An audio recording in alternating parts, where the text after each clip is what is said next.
Fuji Semringah dipanggil Aurel Hermansyah, calon adik ipar.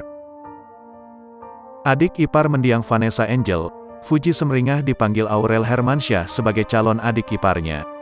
Padahal biasanya, Fuji tampak kurang nyaman setiap kali dirinya dipanggil dengan calon adik ipar atau calon istri.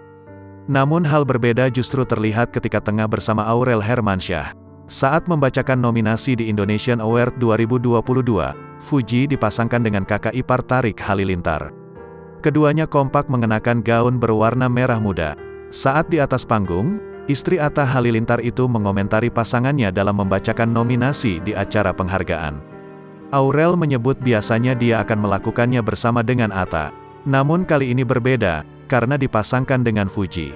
"Aduh, biasanya aku tuh kalau bacain pasti sama suami," kata Aurel Hermansyah dikutip dari kanal YouTube RCTI pada Sabtu, tanggal 10 Desember tahun 2022. "Tapi kali ini beda sama calon adik ipar," tambahnya lagi sambil tertawa. Fuji yang berada di sampingnya pun tak bisa menutupi rasa bahagianya. Bahkan, dia tersenyum semringah ketika dipanggil calon adik ipar oleh Aurel Hermansyah. Kendati demikian, Dara 20 tahun ini tak banyak berkomentar. Akan tetapi, dia tetap mengaminkan ucapan Aurel Hermansyah. "Amin amin amin," tutur Fuji sembari tertawa. Meski sudah dipanggil dengan sebutan calon adik ipar oleh Aurel, ternyata hingga kini Fuji masih terus dikabarkan belum direstui orang tua Tarik Halilintar.